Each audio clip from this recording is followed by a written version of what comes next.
Acne एक ऐसी situation है, एक ऐसी डिजीज़ है which is a kind of a lifestyle disease.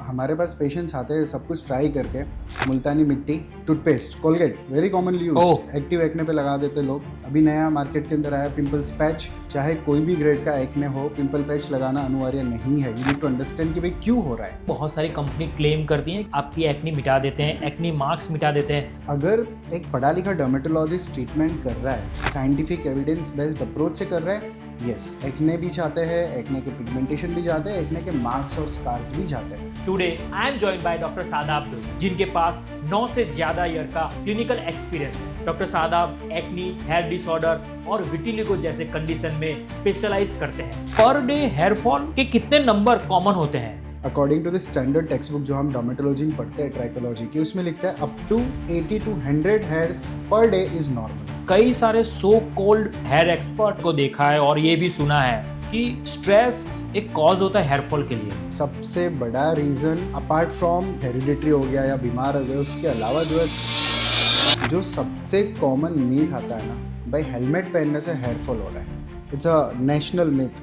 Sir बचेगा तब तो बाल बचेंगे। किसी भी पर्सन्स को ऐसी कौन सी स्किन केयर प्रोडक्ट यूज करनी चाहिए उसकी स्किन को ग्लो लाने के लिए या एजिंग को प्रोटेक्ट करने के लिए? Most essential number 1 is cleanser, second most important is a sunscreen. अगर आप ये दो बेसिक चीज भी यूज करते हो, आपका फोटो एजिंग डिले हो सकता है। One of my patient was hardly around 13 or 14, very fan of a के ड्रामा सीरीज। कुछ एक या दो एक्ने ब्रेकआउट उसकी बिकॉज ऑफ एज शुरू हुए होंगे।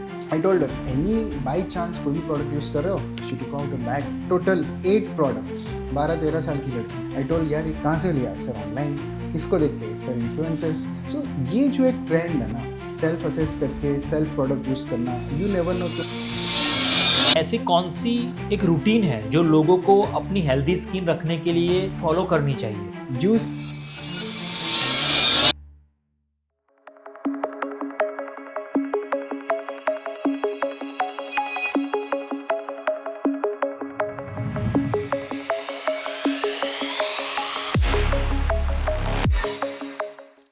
वेलकम टू ऋषि मंच। आज का एपिसोड बहुत ही स्पेशल होने वाला है क्योंकि आज हम बात करने वाले हैं एक ऐसे टॉपिक पे जो ऑलमोस्ट हर किसी की लाइफ में है। Skin problem, acne, hair fall और स्किन केयर से जुड़ी बहुत सारी कंफ्यूजन और मिथ्स। और इन सब चीज़ों को क्लियरली समझने के लिए आज हमारे साथ एक बहुत ही एक्सपीरियंस और ट्रस्टेड एक्सपर्ट जुड़े हुए हैं। Today I am joined by doctor Sadab दुई, अहमदाबाद के एक रिनाउंड डर्मेटोलॉजिस्ट हैं जिनके पास 9 से ज़्यादा ईयर का क्लिनिकल एक्सपीरियंस है। उन्होंने इंडिया, ऑस्ट्रेलिया और टर्की के टॉप सेंटर से मल्टीपल फेलोशिप्स की है। Doctor Sadab acne, hair disorder और विटिलिगो जैसे कंडीशन में स्पेशलाइज करते हैं, including advance hair transplant and vitiligo surgery. और इनका अप्रोच हमेशा एविडेंस बेस्ड और रिजल्ट ओरिएंटेड रहता है, जिससे पेशेंट को कंसिस्टेंसी, अच्छे रिजल्ट्स मिलते हैं। इस एपिसोड में हम ब्रेक डाउन करने वाले हैं कि स्किन केयर के सबसे बड़े मिथ्स, समझेंगे कि एक्चुअली क्या काम करता है और लोग कौन सी गलतियां अननोइंगली करते रहते हैं। तो अगर आप एक्नी, हेयर फॉल या स्किन केयर कंफ्यूजन से डील कर रहे हो तो ये एपिसोड आपके लिए बहुत ही वैल्यूबल होने वाला है। Let's get started. Doctor Shadab, सबसे पहले आपका ऋषि मंच पर दिल से स्वागत है। It's great to have you. और मुझे पर्सनली बहुत ही एक्साइटेड है आज के इस टॉपिक के लिए हम बात करने वाले हैं जो ऑलमोस्ट हर किसी के लाइफ के अंदर कुछ ना कुछ प्रॉब्लम लेके आता है। तो thank you so much for taking out your time and joining with us today. Thank you so much for inviting me, it's pleasure to be here. तो मेरा सबसे पहला क्वेश्चन ये रहेगा, बहुत सारे लोग यही सोचते हैं कि एक्नी सिर्फ ऑयली स्किन वाले लोग होते हैं, उनको ही होता है, क्या ये बात सही है? ये वन ऑफ द फैक्टर है, सिर्फ अकेला कारण नहीं है। बिकॉज पिंपल्स होने के लिए, खील होने के लिए, मुहासे होने के लिए बहुत सारे रीजंस होता है, जिसमें से oily skin one of the culprit है। इसके अलावा तुम्हारी लाइफस्टाइल जो सबसे ज़्यादा ज़रूरी है, which involves primarily your diet, your sleeping schedule, your exercise, your habits. Habits यानी पर्सनल हाइजीन वाली हैबिट्स भी आ गई। प्लस अगर पिंपल्स या मुहासे हो रहे तो आप उसको कैसे डील करते हो? क्या आप उसको फोड़ते हो? So there are multiple reasons apart from this. अगर फीमेल है तो hormones, but obvious genetics, so multiple reasons. Oily skin होना इनमें से एक का जो अपन बोलते हैं कि भाई it's kind of aggravating factor. So oily skin होना does not mandatory leads to acne. हाँ, आपको हायर चांसेस पे रखता है अगर ये सारी प्रॉब्लम्स आपके अंदर ऑलरेडी है. तो फिर लोगों को एक्नी बार बार क्यों हो जाता है? ट्रीटमेंट करने के बाद भी उन लोगों को बार बार एक्नी हो जाता है, तो उसका रीज़न क्या हो सकता है? बहुत ही वैलिड और लेजिटिमेट क्वेश्चन है. अक्सर हमारे पास जब भी पेशेंट आते हैं 2-3 महीने 4 महीने एक्ने का ट्रीटमेंट करते हैं and they are absolutely fantastic कि एकदम क्योर हो जाते हैं, ठीक हो जाते हैं. बट अगेन एक्ने एक ऐसी सिचुएशन है, एक ऐसी डिजीज़ है which is a kind of a lifestyle disease, right. अगर आपकी लाइफस्टाइल अच्छी नहीं है तो आपकी बॉडी उसको एक्ने को प्रोड्यूस करने ही वाली है, चाहे जितनी अच्छी मेडिकेशन ले लो. से फॉर एग्जांपल आपका शुगर क्रेविंग ज़्यादा है, शुगर इंड्यूस्ड हो रहा है. मान लो अभी मैंगो की सीज़न चल रही है, मैंगो खा रहे हो, मैंगो से एक्ने हो रहे हैं. तो if you are not able to control your triggers तो आपके एक्ने कहाँ से कंट्रोल होंगे. एक्ने ट्रीट करना एक बात है, एक्ने को मेंटेन और रिटेन करना अदर बात है. सो कंबाइन हमेशा होना अप्रोच ज़रूरी है. बहुत ही अच्छी बात बताई, क्योंकि लोग सर एक्चुअली होते क्या है कि लोग एक्ने ट्रीट करते थे फिर उसको मेंटेन नहीं करते. उन लोगों को यही लगता है कि मैंने एक बार ट्रीटमेंट कर दिया तो मेरे लाइफ टाइम के लिए मेरा सॉल्यूशन हो गया, मगर हाँ, वो जो गलत है, वो बार बार रीअकरेंस होने के चांसेस होते हैं और फिर एक बार ट्रीटमेंट करने के बाद वो भूल जाते हैं कि अब मुझे कुछ नहीं होगा. हाँ, तो आप भगवान तो नहीं हो कि आपको फिर से नहीं होगा, मगर आपको फिर से होने के चांसेस है. बहुत ही अच्छी तरीके से आपने समझाया. और एक सवाल एक्ने के रिलेटेड यही है, मैंने बहुत बार ऐसा देखा है कि बहुत सारे लोग कुछ कॉमन मिस्टेक्स करते हैं जो एक्ने को ट्रीट करते समय घर पे करते हैं. बहुत सारे लोगों को मैं देखा कि घर पे कुछ ना कुछ दादी के नुस्खे चलाते रहते हैं, उसमें बहुत सारे कॉमन मिस्टेक्स हैं. तो वो क्या कॉमन मिस्टेक्स हैं जो लोगों को घर पे नहीं करनी चाहिए एक्ने को ट्रीट करते समय? सबसे पहले तो एक्ने एक बीमारी है, इट्स अ डिजीज़, घर पे नहीं ट्रीट करनी चाहिए. ऑलराइट, तो जो लोग हमारे पास पेशेंट्स आते हैं सब कुछ ट्राई करके, मुल्तानी मिट्टी नंबर 1 पे है. मेजॉरिटी ऑफ दी जो भी पेशेंट्स आते हैं मुल्तानी मिट्टी का एक्सपेरिमेंट करके ही आते हैं, से लगा दिया नहीं हुआ. उसके अलावा toothpaste, Colgate very commonly use, active acne पे लगा देते लोग. अभी नया मार्केट के अंदर आया पिंपल्स पैच. चाहे कोई भी ग्रेड का एक्ने हो, पिंपल पैच लगाना अनिवार्य नहीं है. यू नीड टू अंडरस्टैंड कि भाई क्यों हो रहा है, राइट. उसके अलावा जो है टर्मरिक पेस्ट भी आजकल लोग लगा देते हैं, Boroline. So I am not endorsing and और defaming any kind of brand, but लोग ये एक्सपेरिमेंट्स करते हैं खुद से. और सबसे जो गंदा चीज़ लोग करते हैं ना, पिंपल को पॉप करते हैं. हाँ. क्या है, पॉप करते हैं. Don't do that. That is harming you, that is not helping you. हमने पास में बहुत सारी ऐड देखी, बहुत सारी कंपनी क्लेम करती हैं कि आपकी एक्नी मिटा देते हैं, एक्नी मार्क्स मिटा देते हैं. तो क्या वो एक्नी मार्क्स ऐसी कोई ट्रीटमेंट से चला जाता है कि सिर्फ एक मार्केटिंग गिमिक है सब? अगर एक पढ़ा लिखा डर्मेटोलॉजिस्ट ट्रीटमेंट कर रहा है, साइंटिफिक एविडेंस बेस्ड अप्रोच से कर रहा है, यस, एक्ने भी जाते हैं, एक्ने के पिगमेंटेशन भी जाते हैं, एक्ने के मार्क्स और स्कार्स भी जाते हैं. बट मैं नहीं मानता हूँ कि कोई भी ओवर द काउंटर अवेलेबल जो क्रीम है वो आपके सॉल्यूशंस ला पाएगी, चाहे वो एक्ने हो या पिगमेंटेशन हो. बिकॉज एक डॉक्टर को आप जब कंसल्ट करते हो तो वो आपको सिर्फ पिंपल्स के लिए नहीं देखता, वो आपको थॉरोली एग्जामिन करता है, वो आपको पूरा हॉलिस्टिकली इवेल्युएट करता है. So that is more important rather than using just one cream. उसके आगे और एक सवाल यही आ जाता है मेरे माइंड के अंदर कि किसी भी पर्सन्स को अगर रिपीटेड एक्नी होता है या तो उसको एक्नी प्रोन स्किन है उसकी, तो उसको कब एक डर्मेटोलॉजिस्ट को कंसल्ट करना चाहिए? बहुत ही I mean it's a very interesting and a valid question. Because लोग एक्ने बहुत लाइटली लेते हैं. मान लो अगर 1 या 2 एक्ने आ रहे हैं, पिंपल्स आ रहे हैं, तो दे विल इग्नोर, और मोस्ट ऑफ द टाइम वो खुद हील भी हो जाता है बिकॉज अपनी बॉडी की टेंडेंसी रहती है उसको सेटल करने की. लेकिन अगर आपको मोर देन 3 to 5 एक्नेज आ रहे हैं, सेटल नहीं हो रहे 3 to 7 डेज के अंदर, तो आई विल स्ट्रांगली एडवाइस खुद से एक्सपेरिमेंट मत करो, जाके डॉक्टर को कंसल्ट करो, चाहे जो भी सीवियरिटी हो. डोंट वेट कि वो एस्केलेट हो जाए या तो वो एग्रेवेट हो जाए, क्योंकि जब चीज़ें बढ़ने लगती है ना तो साथ में आपका टाइम भी ज़्यादा जाता है, खर्चा भी ज़्यादा होता है और मेहनत भी लगाता है. So I will very bottom line, don't wait much. 3 से 5 दिन नहीं सेटल हो रहा है, go and consult your doctor. Doctor, what is the one acne mistake जो हर कोई बंदा करता है? जो सबसे ज़्यादा कॉमन है ना, वो सेल्फ ट्रीट करना है और पिंपल को फोड़ना है. अगर ये 2 चीज़ आप करना बंद कर दोगे ना, तो आप एक्ने के रिलेटेड जो फर्दर कॉम्प्लिकेशंस है आप उससे डेफिनेटली बच पाओगे. सो ये 2 चीज़ बिल्कुल मत करो. अब हम बात करने वाले हैं हेयर फॉल के लिए, जो बहुत ही ट्रेंडिंग टॉपिक है. और आज के मैं अगर गिनूं तो 100 में से 90 लोगों के लिए हेयर फॉल का प्रॉब्लम कॉमनली होता है. तो हेयर फॉल और उसके साथ में जुड़ी जो मीथ्स है, उसके लिए हम डॉक्टर दोई के साथ अभी उनके साथ बात करेंगे कि हेयर फॉल के लिए हमें क्या करना चाहिए, क्या नहीं करना चाहिए, उसके कॉमन मिथ्स, उसके लिए बात करते हैं। डॉक्टर, आपको मालूम ही होगा कि आपके कंसल्टिंग के अंदर मैं मानता हूँ तब तक 10 में से 5 लोग हेयर फॉल के आते होंगे आज के लिए। और उसके अंदर सबसे मुझे ये लगता है कि कॉमन क्वेश्चन यही होगा जो मैं अभी आपको पूछने वाला हूँ कि पर डे हेयर फॉल के कितने नंबर कॉमन होते हैं। अगर मैं आपको टेक्स्ट बुक का जो आंकड़ा है वो बताऊंगा, अंक बताऊंगा, would be shocked. According to the standard text book जो हम डर्मेटोलॉजी में पढ़ते हैं, ट्राइकोलॉजी की, उसमें लिखता है up to 80 to 100 hairs per day is normal. Practically जब ये पेशेंट्स को बोलते हैं तो वो सुन के और ज़्यादा स्ट्रेस्ड अप हो जाते हैं। ओके। सो हम लोग जो क्लिनिकल प्रैक्टिस में लेते हैं that varies anyway between 30 to 50 hairs per day.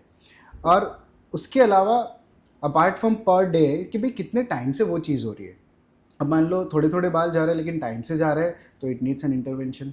अगर अभी ही जस्ट शुरू हुआ है तो उतना हम लोग एग्रेसिवली ट्रीट उसको नहीं करेंगे। सो हमने clinically depending on the practice, depending on the experience, एक 30 to 50 का एक just based on the experience number और अमाउंट ऑफ हेयरफॉल हमने किया है कि भाई यस ऑलराइट, अगर इतना है इससे से ज़्यादा है तो this patient would need treatment. तो उसका मतलब ये हुआ कि किसी भी पर्सन को अगर 50 बाल उसके हर रोज के गिरते हैं तो उसको चिंता करने की ज़रूरत नहीं है, मगर अगर लॉन्गर टाइम होता है तब उसको कंसल्ट करना चाहिए या तो उसको सीरियस लेना चाहिए। यस, प्रोवाइडेड बंदे की लाइफस्टाइल बहुत अच्छी है, कोई अदर कॉज ऑफ हेयरफॉल नहीं है। तो किसी भी पर्सन को अगर 2 4 5 बाल हर रोज के गिरते हैं, उसको ऑयल लगाते समय या शैम्पू करते समय उसके हाथ में बाल आ जाते हैं, तो क्या उसको उसके लिए चिंता करने की जरूरत बिल्कुल नहीं नहीं, है? बिल्कुल नहीं। सो क्यों हो रहा है? जब भी शैम्पू करते हो तो फ्रिक्शन होता है, फ्रिक्शन की वजह से तुम्हारा हेयरफॉल थोड़ा बहुत होगा।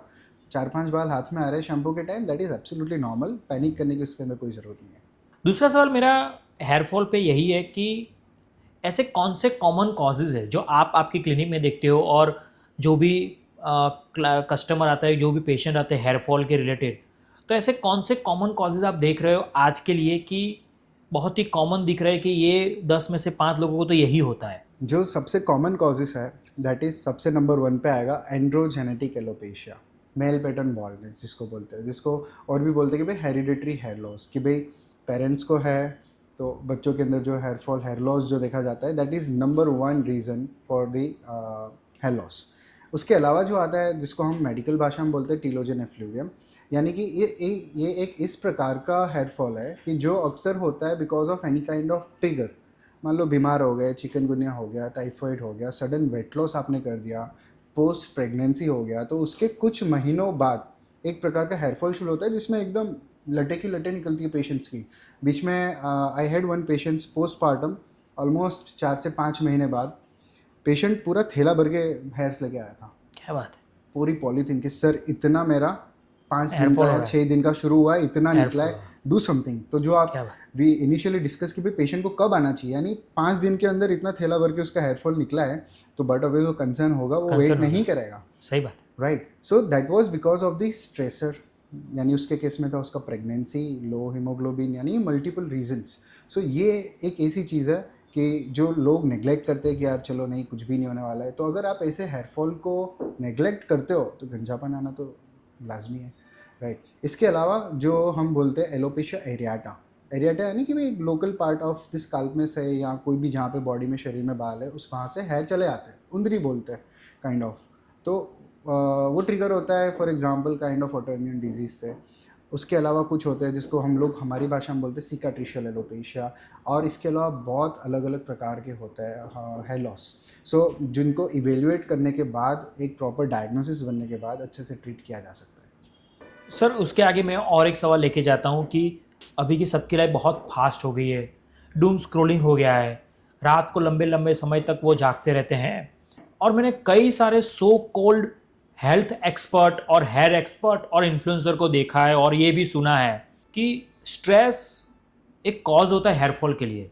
तो मैं डर्मेटोलॉजिस्ट आप हो, इसीलिए आप एक्सपीरियंस और आप उसी में ही काम करते हो, तो मुझे आपसे जानना है और मेरे ऑडियंस तक पहुंचाना है कि स्ट्रेस क्या हेयरफॉल का कॉज हो सकता है, और हो सकता है तो वो किस टाइप्स का हो सकता है जो आप आपके क्लिनिक में देखते हो या आपने देखा हुआ है आपके एक्सपीरियंस के हिसाब से? एब्सोल्युटली सबसे बड़ा रीज़न अपार्ट फ्रॉम कि भाई हेरिडिटरी हो गया या बीमार हो गए, उसके अलावा जो है दैट इज़ योर स्ट्रेस।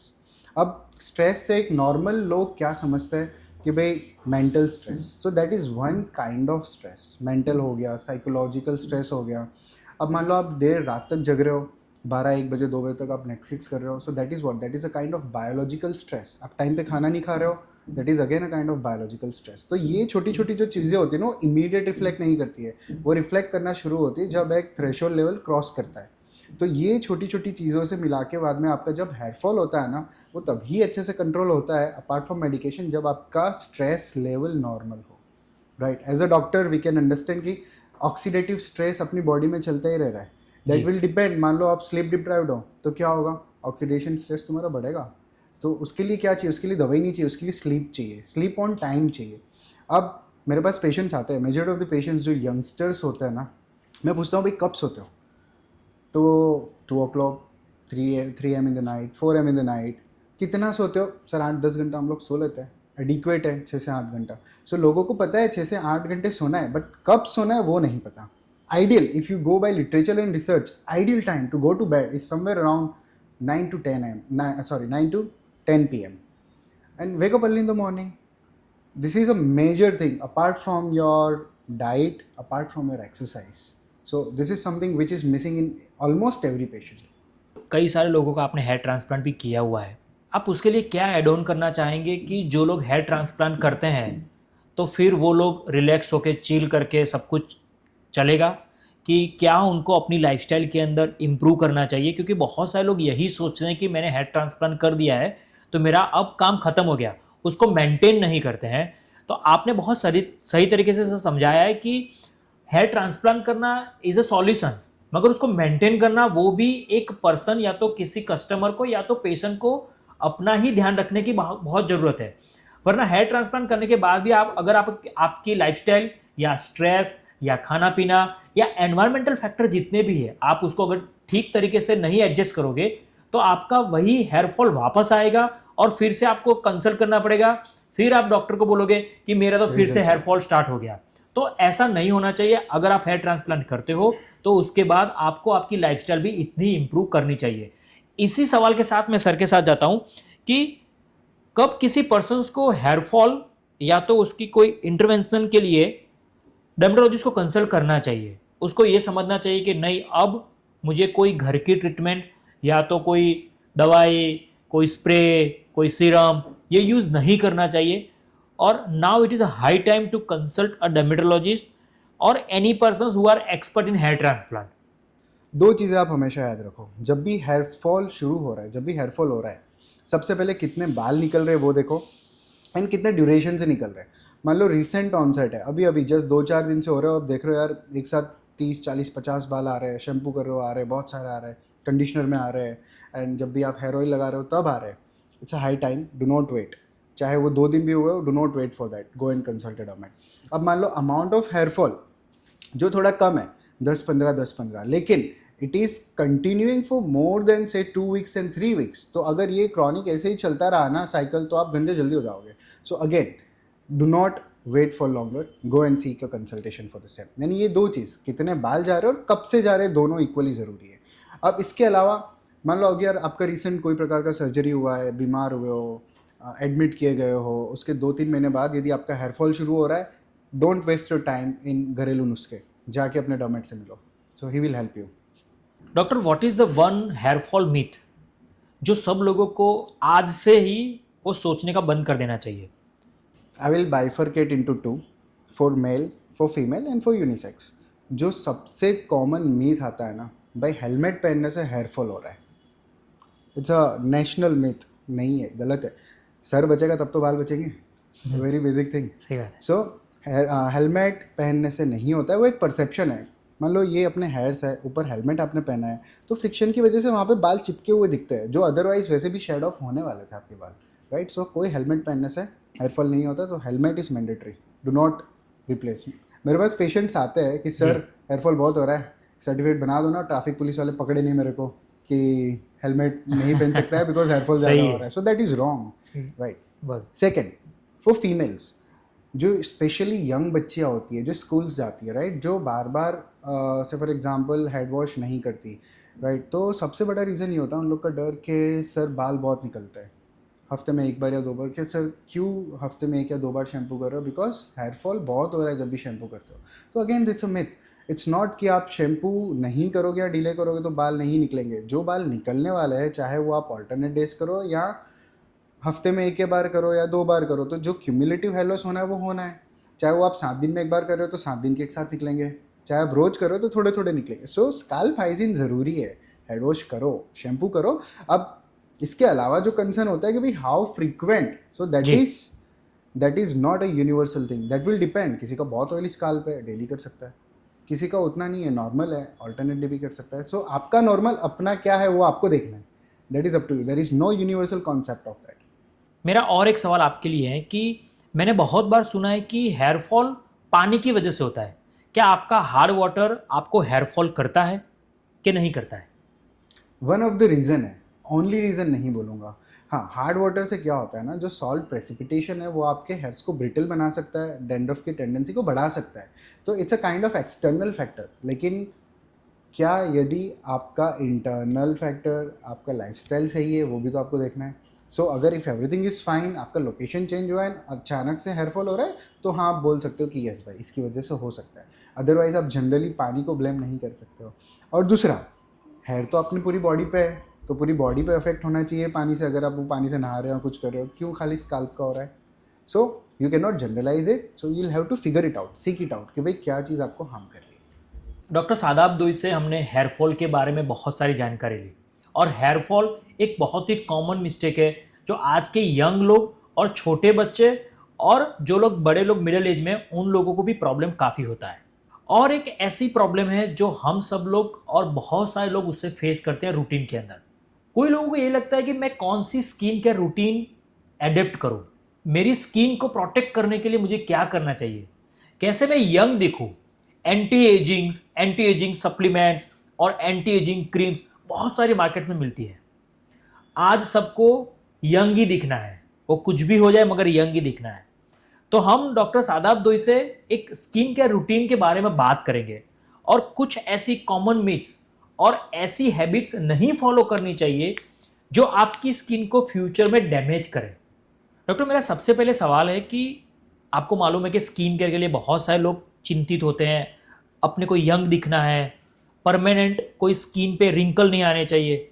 मगर जब तक हमें मालूम है कि स्किन एक एज के साथ डैमेज होने वाली है, उसके साथ डेड डेड होने ही वाला है, तो ऐसी कौन सी कॉमन मिस्टेक्स हैं जो लोगों को हर रोज करते रहते हैं और उनको वो मिस्टेक नहीं करनी चाहिए? जो सबसे कॉमनेस्ट है ना, लोग क्या करते हैं स्किन केयर के नाम पे, इरिस्पेक्टिव ऑफ द एज, कोई भी सीरम उठा के लगा दिया, नहीं पता उनके अंदर एक्टिव्स है क्या नहीं। नाइट सीरम आप लगा रहे हो जो आपकी स्किन को शायद हो सकता है एक्सफोलिएट करवा रहे हो, बट आपको ये नहीं पता कि आप ड्यूरिंग द डे आप यूवी प्रोटेक्शन यूज़ कर रहे हो या नहीं कर रहे हो, आप सनस्क्रीन यूज़ कर रहे हो या नहीं कर रहे हो। मेजॉरिटी ऑफ द पेशेंट्स जो क्लिनिक में हम लोग देखते हैं, हम लोग स्ट्रिक्ट कंप्लायंस बोलते हैं सनस्क्रीन पे, बहुत छोटी सी हैबिट है। बट अगर नहीं आप प्रॉपरली यूज़ कर रहे हो तो चाहे कोई भी आप सीरम लगा दो या कोई भी नाइट के रूटीन आप स्ट्रॉन्ग वाला फॉलो कर दो, you can not gate desired results. So sunscreen ना यूज़ करना मेरे ओपिनियन के अंदर सबसे वर्स्ट मिस्टेक है, because sunscreen is the first anti ageing molecule जो आपको यूज़ करनी चाहिए। सर, मैंने बहुत बार ऐसा सुना है कि अगर आप एक्सपेंसिव प्रोडक्ट लेते हो तो ही आपकी स्किन अच्छी होगी, और ये मैंने बहुत सारे लोगों के पास सुना भी है कि मैंने महंगी स्किन केयर ले ली, या तो मैंने महंगी सनस्क्रीन ले ली, महंगा सीरम ले लिया, तो यही मेरी स्किन को अच्छा करेगा। तो क्या एक्सपेंसिव प्रोडक्ट क्या हर बार सही होता है? आपका क्या मानना है? हाथी के 2 प्रकार के दांत होते हैं, एक दिखाने वाले होते हैं और एक चबाने वाले होते हैं। काम कौन से आते हैं? दोनों आते हैं अपनी अपनी जगह पे। सो प्रोडक्ट को अच्छा होना ज़रूरी नहीं कि वो एक्सपेंसिव हो, उसका क्या अंदर इंग्रेडिएंट्स है, क्या एक्टिव्स है, क्या कंपोजिशन है, वो जानना ज़्यादा ज़रूरी है, जो आपको एक पढ़ा लिखा डर्मेटोलॉजिस्ट बता पाएगा, जो आपको गाइड कर पाएगा। सो नॉट ऑलवेज कि भाई एक्सपेंसिव है तो अच्छा ही होगा, वो नोशन गलत है। हाँ, लेकिन ये भी नहीं है कि भाई अगर एक्सपेंसिव है तो अच्छा नहीं होगा। यस, इट मैटर्स, लेकिन वो जो चॉइस ऑफ डिस्क्रिप्शन है वो आप अपने डॉक्टर को दो। लेट हिम और her select a product which is right for you. खुद से सेल्फ यूज़ करके कि भाई नहीं ये महंगा है तो अच्छा होगा, वो गलत चीज़ है। आपको नहीं पता महंगा लेकिन आपकी स्किन को नहीं सूट कर रहा है, क्या करोगे? कई बार ऐसा होता है बहुत बेसिक चीज़ है, बहुत ही बेसिक चीज़ है, लेकिन आपकी स्किन को सूट कर रहा है, तो क्या वो ख़राब हो गया? नो। सो वाइस वर्सा, उसके लिए अलर्ट और एक्टिव ब्रेन होना ज़रूरी है। किसी भी पर्सन्स को उसकी स्किन को ग्लो लाने के लिए या तो अच्छी दिखने के लिए या एजिंग को प्रोटेक्ट करने के लिए ऐसी कौन सी स्किन केयर प्रोडक्ट, पूरे दिन में कितनी प्रोडक्ट उसको यूज़ करनी चाहिए जो वो हर रोज़ यूज़ करे और उसकी एजिंग को या तो उसकी स्किन को ग्लो कर पाए? मैं अपने एक्सपीरियंस से ही आपको बताऊं कि लोगों को ऐसी प्रोडक्ट चाहिए कि जो वो लॉन्गर टाइम के लिए यूज़ कर पाए। उसके लिए दो फैक्टर्स बहुत इंपॉर्टेंट है। एक पेशेंट का कंप्लायंस, क्या वो यूज़ करेगा कंटिन्यूसली, जो डिपेंड करता है उसके बजट पे, एंड कितनी चीज़ वो यूज़ कर पाएगा। I guess 1 or 2 product most essential is, number 1 is cleanser, skin को क्लीन करना ज़रूरी है। Second most important is a sunscreen. अगर आप ये दो बेसिक चीज़ भी यूज़ करते हो, जो मैं नहीं मानता हूँ कोई भी अच्छी क्वालिटी की काफ़ी बजट फ्रेंडली में आ सकती है, अगर आप कंसिस्टेंटली यूज़ करते हो आपका फोटो एजिंग डिले हो सकता है, विच इज़ इम्पॉर्टेंट। तो ज़रूरी नहीं है कि 5 layer 6 layer 7 layer skin care किया जाए जो आजकल ट्रेंडिंग है, दैट इज़ रॉन्ग। सिर्फ और सिर्फ बेसिक फेस क्लिनजिंग और सनस्क्रीन भी आप अगर अच्छी तरीके से करते हो, काफ़ी बेहतरीन फोटो एजिंग इफेक्ट दे सकता है, प्रिवेंट कर सकता है फोटो एजिंग को। टीवी में बहुत सारी एड्स आती रहती है कि आप ये फेस वॉश यूज़ किए और आपका ग्लो आ गया, आप ब्लैक थे और आप वाइट हो गए, ऐसे बहुत सारे दिख रहे हैं। अभी तो काफ़ी अच्छा हुआ है कि ब्रॉडकास्ट ने ये बंद कर दिया है दिखाने के लिए, आप किसी को भी या ब्लैक या वाइट नहीं दिखा सकते हो। मगर ये टीवी एड्स में मैंने बहुत बार ऐसा देखा है कि आप ये फेस वॉश यूज़ करो और आपका स्किन का ग्लो इम्प्रूव हो गया, आप अच्छे दिखने लगे।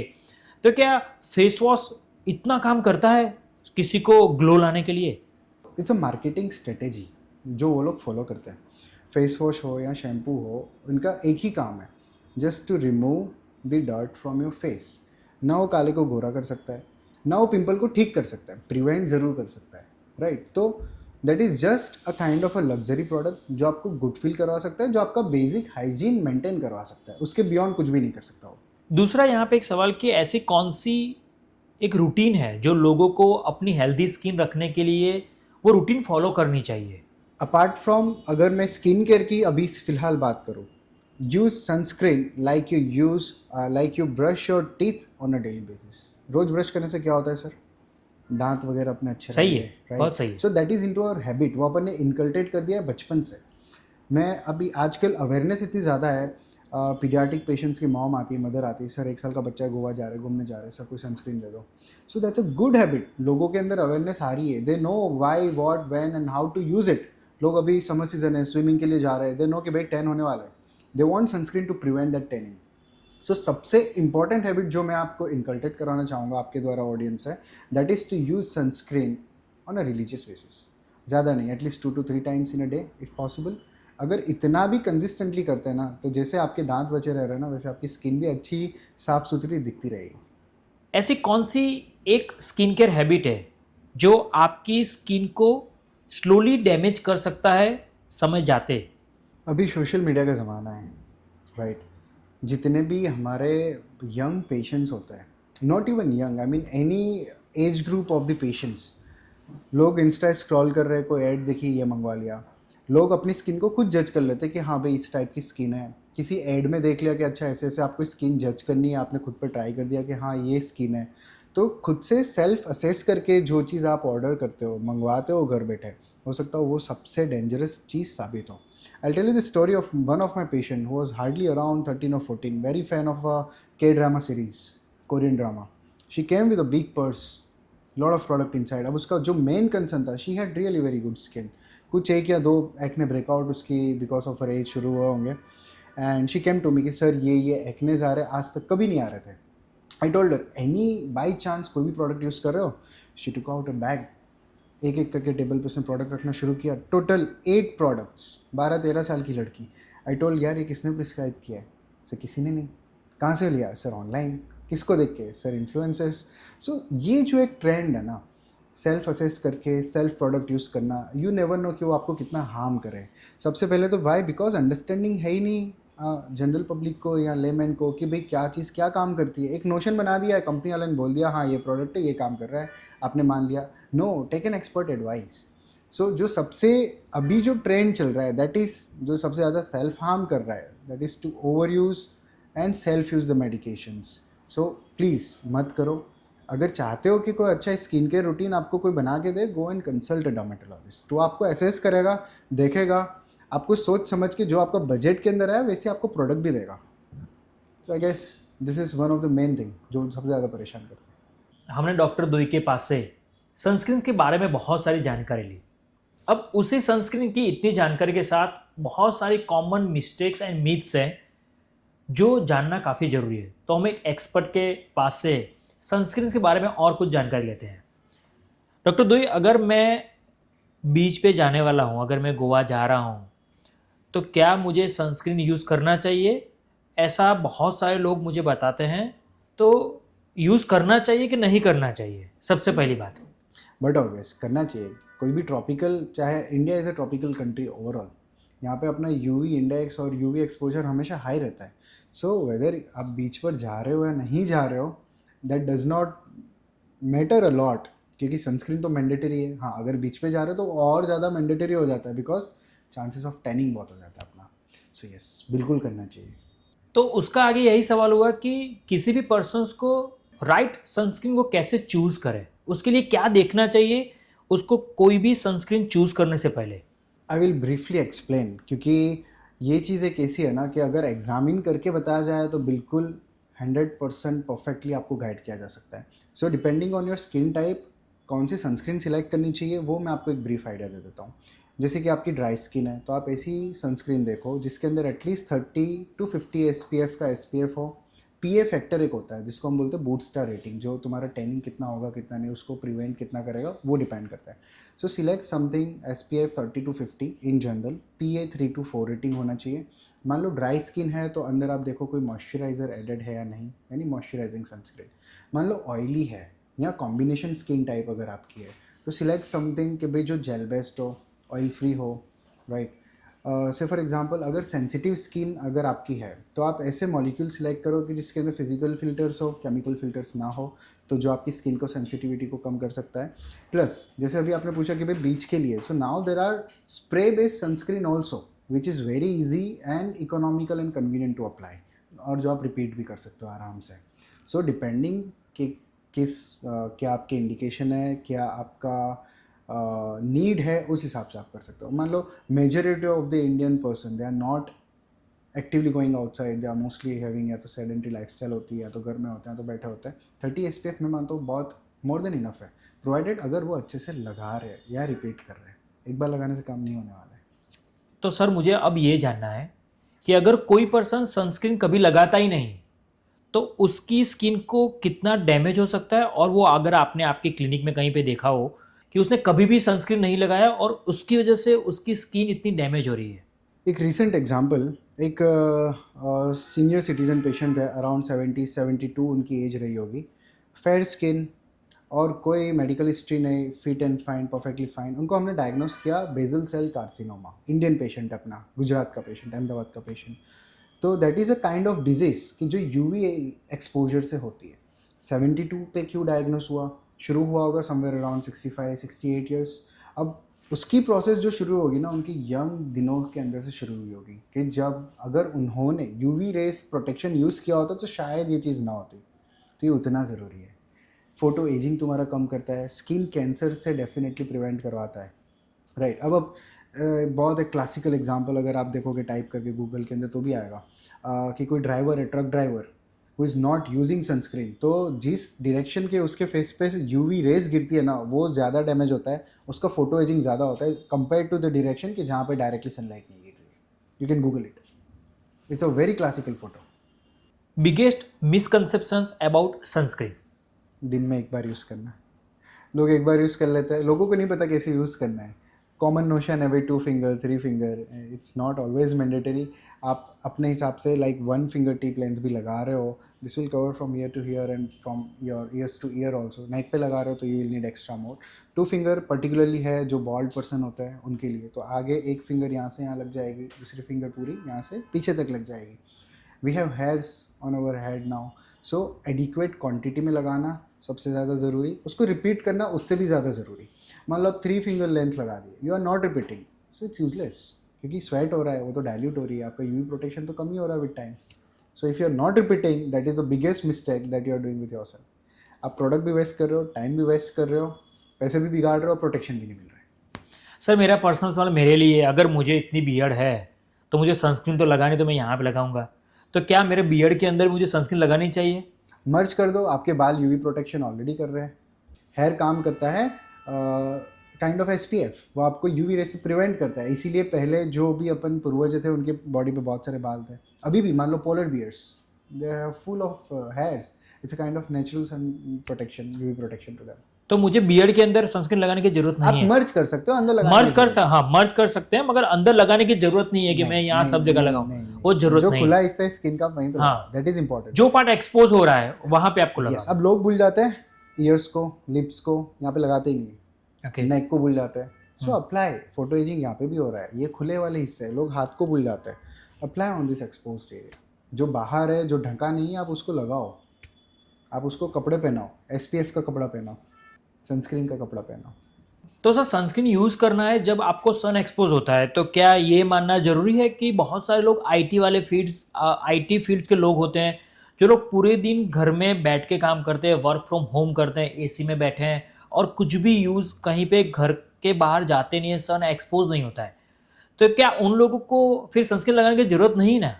सिर्फ सनस्क्रीन लगाने की ज़रूरत उन्हीं को नहीं है जब आप बिल्कुल डार्कनेस में, खिड़की बंद है, पर्दे बंद है, लाइट्स ऑफ है, तो there are no UV rays, there are no infrared raise.